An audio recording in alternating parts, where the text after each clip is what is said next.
2024లో high court తీర్పునిస్తూ IMG భారత్కు అప్పగించబడిన భూమి చట్టవిరుద్ధమని, ఆ భూమి రాష్ట్ర ప్రభుత్వానికి చెందుతుందని చెప్పింది. సరే, అలాగే అనుకుందాం. భూమి ప్రభుత్వానిది అయినంత మాత్రాన అడవిని నరికి అంతస్తులు కట్టమని ఎక్కడైనా ఉందా? కొంచెం వివేకంతో ఆలోచించాలి కదా అని ప్రజలు ప్రశ్నిస్తున్నారు.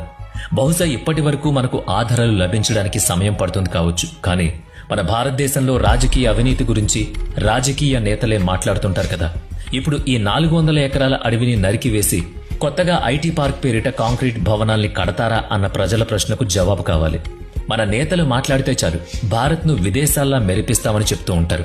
నిజమే, ఏ ఐరోపా నగరాన్నో తీసుకుంటే అక్కడ అద్దాల మేడలు 60 అంతస్తులతో ఉంటాయి కావచ్చు. అక్కడ చలి ప్రదేశం కనుక అది వారికి సరిపోతుంది. భారతదేశం ఉష్ణమండల ప్రాంతం.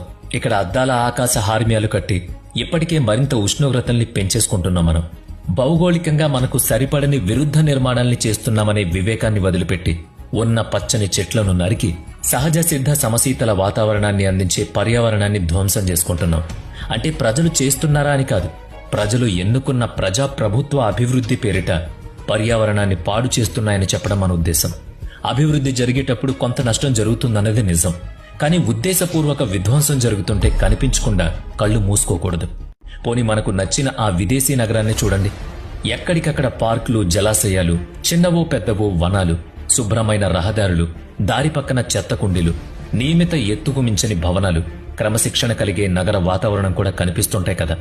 మరి మన నేతలు మన దేశంలో కూడా అటువంటి వాతావరణాన్ని సృష్టించకుండా కేవలం కాంక్రీట్ జంగిళ్లనే కట్టేస్తామంటే తప్పు కాదా చెప్పండి. ఇప్పటికే ప్రపంచ దేశాల్లో 5వ స్థానంలో ఉన్న భారతదేశం విపరీత వాతావరణ మార్పులు పొందుతున్న దేశంగా మారిపోయింది.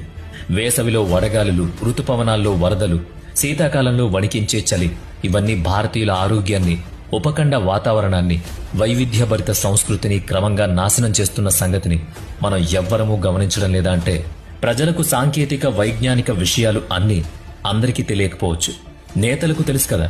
అయినా కానీ నిర్లిప్తత, నిర్లక్ష్యం వహిస్తే ఉపేక్షించడం సబబు కాదు. సరిగా పనిచేయని నేతల్ని ఇంటి ముఖం పట్టించే అవకాశం 5 ఏళ్లకోసారి వచ్చినప్పుడైనా ప్రజలు సరిగ్గా స్పందించనందువల్లే మనకు ఎన్ని కట్లు.